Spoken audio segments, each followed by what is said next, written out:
Mahigpit naman binabantayan ng Pag-asa ang posibilidad ng heat wave sa Dagupan, Pangasinan. Bagamat hindi pa nagkakaroon ng heat wave sa kasaysayan ng bansa, dariyan pa rin daw ang banta dahil nasa kalagitnaan pa lang tayo ng tag-init. Saksi si Ivan Marlina.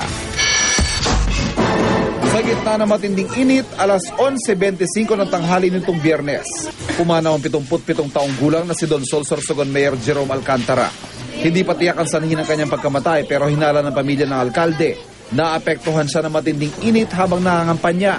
Sa loob ng 4 years na palaging everyday kami magkasama, wala po akong nakitang masama tungkol sa kanya. Kada linggo naman simula na pumasok ang tag-araw, 2 sa mga pasyenteng dinadala sa Rural Health Unit ng Mangaldan, Pangasinan ang dumadaing daw ng mga sintomas ng heat stroke tulad ng pangihina at pagkahilo. Kabilang sa mga pinakahuling inadmit ang 64 na taong gulang na si Lolo Juan, pati na si Tatay Rudy. Bakit kaya? Dahil sa init ng panahon? Sa Dagupan naman sa Pangasinan pa rin, pumalo sa 38 degrees ang temperatura nitong Huwebes. Mahigit 3 degrees ang mas mataas sa average sa temperatura doon na 34.7 tuwing Abril.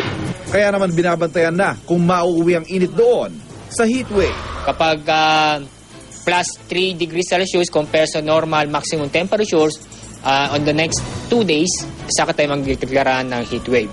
Sa ngayon, wala pang heatwave sa limang bahagi nating bansa. Ayon pa sa Pag-asa, hindi pa raw nagkakaroon ng heatwave sa kasaysayan ng bansa. Iba-iba rin daw ang pamantayan sa pagdeklara nito dahil sadyang mas mainit sa ilang mga lugar kumpara sa iba. Ayon naman sa GMA resident meteorologist na si Nathaniel Cruz, laging naririyan daw ang banta ng heatwave, lalo pat nasa kalagitnaan pa lamang tayo ng tag-init na posibleng umabot hanggang katapusan ng Mayo.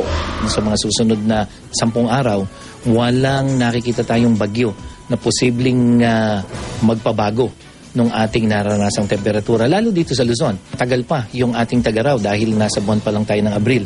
At posibleng hanggang Mayo ay maranasan natin itong mainit na temperatura. Pero may heatwave man o wala, ramdam na nating lahat ang matinding init. Si Gerson Esposo naabutan naming tagaktakang pawis habang nag-workout alas 2 ng hapon.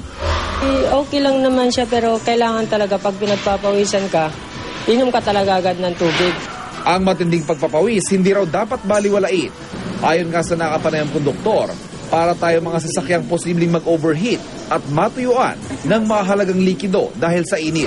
People suffer from heat stroke dahil nawawalan tayo ng electrolytes na sinasabi through the sweat.